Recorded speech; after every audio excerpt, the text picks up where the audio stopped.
All right, we are back with episode 3 of season 3 of Aeon Flux. Thanatophobia. This is my favorite episode of this season. It might be my favorite episode of the entire Aeon Flux animated thing. This episode kind of cuts me in half. It's difficult for me to talk about without getting sappy and personal, so I'm going to try to avoid that. So, in the opening, we have two boys fighting. Brown-haired boy and a blonde-haired boy fighting for fun. There's a blonde-haired kid in the back. He's just clapping. He's just enjoying the show of the fight. He's enjoying the play of reality. And then we pan over the industrial landscape, and we have Aeon, of course, effortlessly navigating it. You know, she's like a fluid. She's just flowing through all the little cracks and crenellations and secret areas. And she's got this car, man. Fuck Tesla and fuck every sports car ever designed. I want Aeon's car, you know? You want to get me into a car, you know? I have a phobia of driving. You want to make me want to drive? Give me Aeon's car. That's goddamn fantastic. Now, I haven't looked up the numerology and the schizogematry of 7981. I'm sure it means something. I'm sure the creators of this were actually cognizant enough to look that up, but I'm not going to look it up myself. I don't give a shit. It's not relevant. What is relevant is Aeon. She's singing a little song. And she's shooting little spiders all over this industrial production shed. She's inserting little bombs, little fuck yous, little terroristic clown Joker-esque fuck yous into Trevor's plans. She's toying with him, she's playing with him. The facade of sexuality that this series blasts at you visually, you know, she has huge breasts, she has this BDSM outfit, that's all a ruse. The actions that she takes are the real sexual acts. The rebellion against Trevor's authoritarianism, that's the feminine role in reality. You know, I don't want to make a creepy comparison, but I have to. The kids playing with each other here and cheering at the lasers, you know, shooting at the ring that kid just flicked over the border. That's sexual play. That is what this series is talking about. It's trying to showcase both its benefits and its drawbacks, and I think it's doing so very coldly and objectively, and that makes it very creepy because depending on your personal opinion and the culture you were raised in, seeing something like this will make you go, ugh, this is disgusting, or it'll make you go, holy shit, this is genius. But either way, you're being shocked into looking at reality a different way, which is what good art does.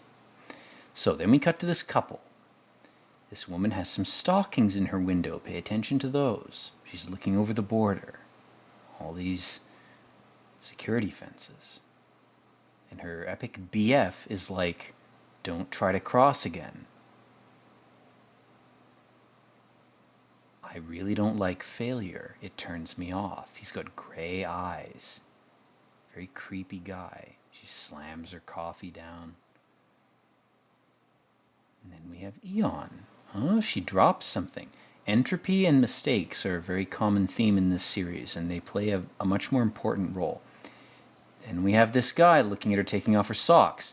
Then we cut right to Sybil with her socks in the window. This guy's got a leg fetish. He's got a thigh leg fetish. That's the surface level sexual thing. But it plays a part in this episode. It's worth paying attention to. It's not a trivial thing. And then we have this creepy underground area with these bald dudes. Oh, we've got Trevor monitoring everything. Oh, he sees it all. But we already know from seeing episode 1 how pathetic the surveillance state is, how it betrays the naivety and the immaturity of its authors and its controllers, if you have to look at everybody all the time, it's pathetic. You're pathetic. And they're trying to cross the border, and Onan effortlessly does it, but Sybil doesn't. And Trevor's like, fuck. I really liked this chick. I liked watching her OnlyFans. I don't have to pay to subscribe, because I'm Trevor Goodchild. So he whisks her up. And it's worth mentioning at this point, I have to, in fact, to get it out of the way. Onan is a character from the Bible. Onan, in the Bible, jacked off so much that he pissed off God, and he fucked up his whole genetic destiny. That is the basic, shitty, scuffed madman summary of that name. But it's important that you recognize that that's what this series is trafficking in. It's named this character. The creators of the series have named him intentionally as Onan. And then we have Sybil. And this doctor's like, well, you tried to defect to the anarchic West Berlin side of the wall. Ooh, gonna have to call that an L. And now her spine is broken and she needs medication. She needs pharmaceutical intervention. She's kind of creepily mobile. You know, she's doing all these creepy stretches. But she's now a slave to the pharmaceutical industry of East Berlin, this series version of that. She's now dependent on an authority figure or an authoritarian system to provide her with life-sustaining drugs. And this guy with his fingers cut off, which I glossed over, he was talking to Trevor about people trying to cross over, trying to get from the left brain to the right, or the right to the left. What a heinous thing. Can we amputate or mutilate them if they try to do that? And Trevor goes, what the fuck are you talking about? And here we cut to the factory that Aeon blew up. It's making these red triangular snake-branded pieces of machinery. Let me say that again. They're red triangular snake-branded pieces of machinery. They have a snake's face right on them. Can it be more obvious? Can it be screamed at you louder than this? And she goes, well, now I have to work in this plant because I'm dependent on the snake venom. I have to have cerebrospinal, artificial, adrenochrome type crap pumped into my body just to be able to walk. But there's this hole in the wall. There's this crack in the Berlin Wall. My God. There's Onan. There's my masturbating BF. Oh, there he is. And he goes, Sybil, my God. There you are. And because she's so corrupted and fucked up, she can twist her way up and talk to him. And she goes, how is it over there? You know, I still want to cross over. I still want to be a libertarian. I'm totally not a communist fucking drone or plant. I definitely want to be with you. And the fucked up thing is that's true.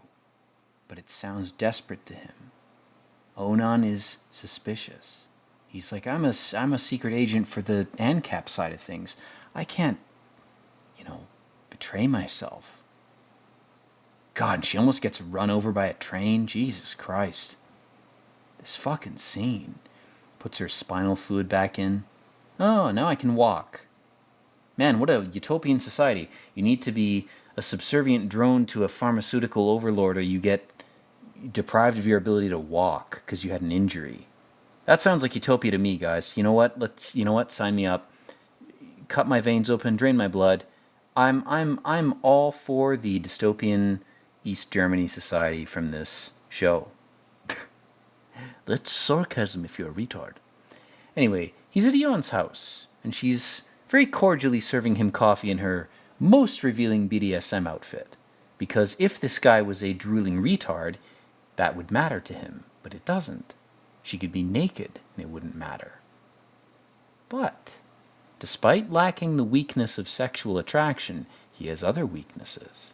And Aeon, is trying to figure them out with her nice horned hair, which looks like both a female uterus and a goat horn pattern. That's a common thing. Women are not inherently evil, and neither are goats. Women are women, and goats are goats. The point is that their designs are similar. The ancient Egyptians, when they dissected people to mummify them, recognized certain patterns, and some of those pattern recognitions, those acts of recognition, were overinterpreted because the Egyptians were fucked up in their own way. But let's leave that all on the table and transition to the movie. Let's rubber band back to the scene. This really is like a movie, actually. The whole season really is a long movie. So Trevor has now recognized that Sybil's interesting. And really what he's doing is he's just trying to fuck with Aeon. He hacks this chick's spinal cord and finds her arousal nerve. So he's essentially pharmaceuticalized sex. He's taken a biological process and he's now mechanized and pharmaceuticalized it. And he's saying to this rival of his, to Aeon, well, I can just make this chick come by sticking my fingers in her or giving her drugs or whatever. Insert whatever you consider to be artificial. That's what he's doing. That's what this series is summoning up. And this girl goes, well, I'm addicted to antidepressants and birth control and all sorts of pharmaceutical things, so if you can provide me with more of that, I'll be able to continue to exist. I'll be able to move. And Trevor straight up forgets her name. I mean, he's so detached because he's just using her to fuck with Aeon. He wants a different woman, and he's using this other one to make her jealous. He's using feminine tactics of indirect competition to try to fuck with the woman who won't fuck him. And he gives her one wish, like a genie, and Sybil, to her credit, is like, oh, well, I just, I don't want to ask for whatever you wanted me to ask me for. Wanted me to ask you for. And he, she dodges his little trick. And then she says, my real wish is to transition to the other society. And Trevor goes, look how aesthetic you are.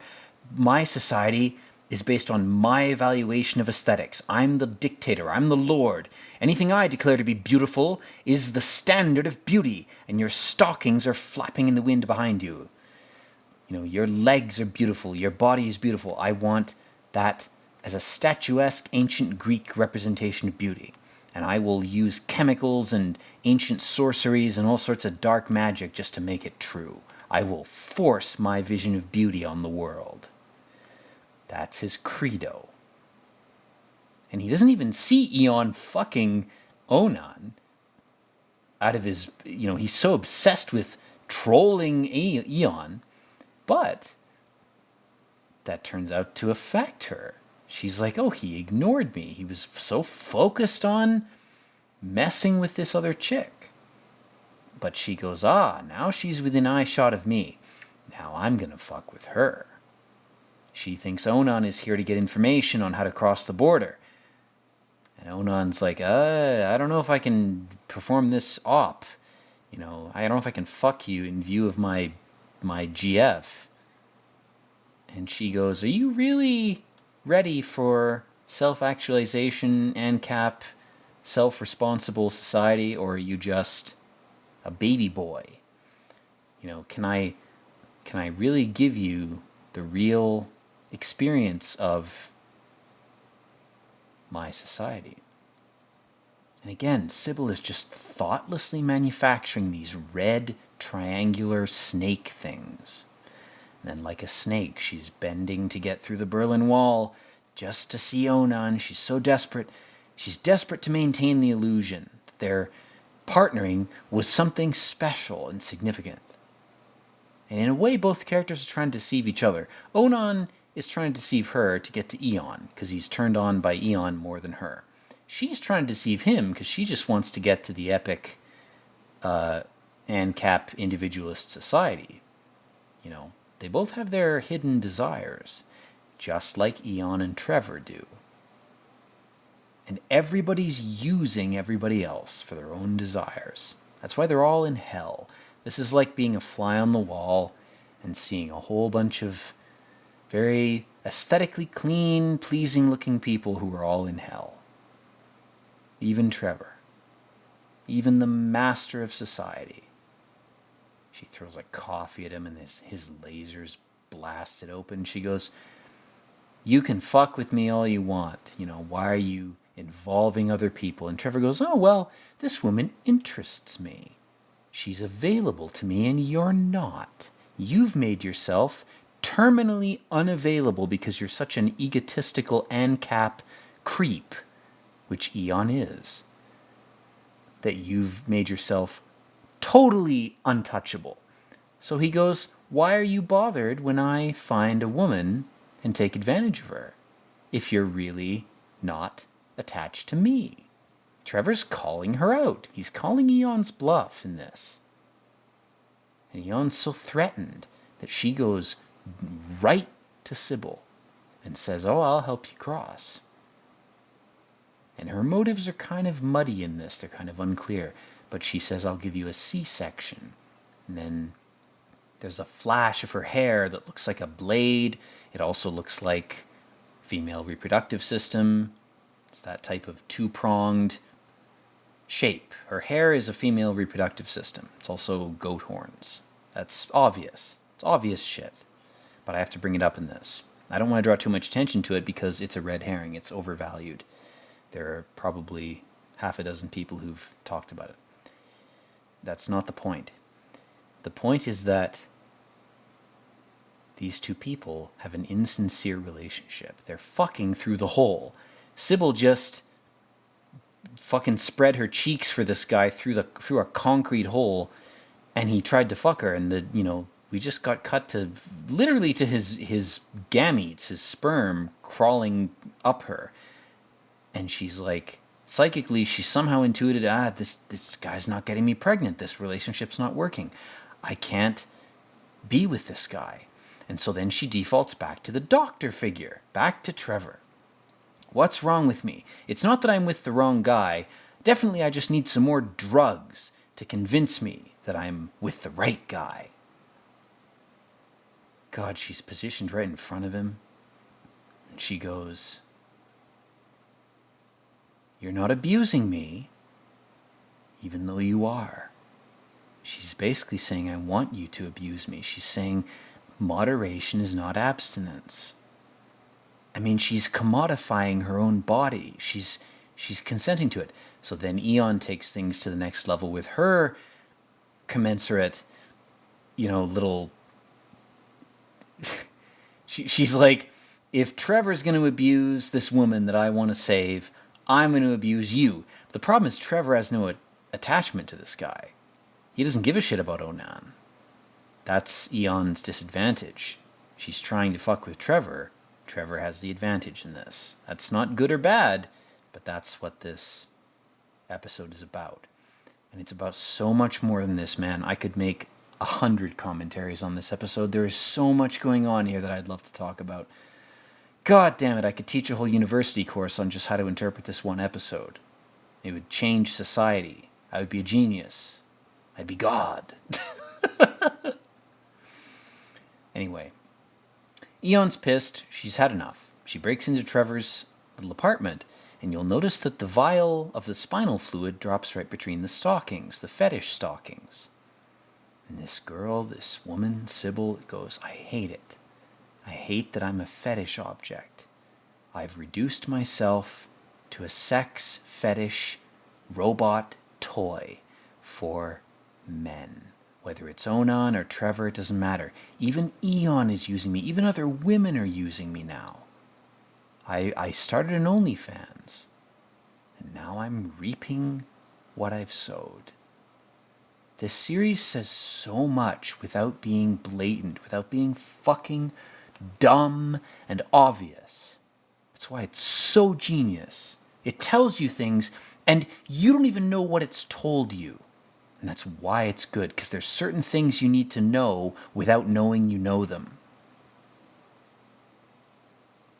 And most agencies and entities and groups that are trying to do that to you are trying to rape you mentally, psychologically, psychically. This series is trying to unrape you. That's why it's so crazy that this was allowed to exist. And it's too late now. It's been in the culture for too long. You can't undo it. She's still trying to show off to Trevor. The fetish stockings are in this shot.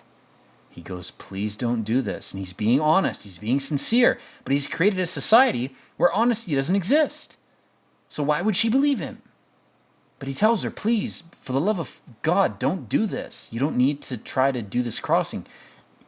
You know, I can make things comfortable for you here. I can help you. I can help you to belong here. But she's so stubborn, man. She wants to be Aeon. She wants to be an epic, black leather secret agent.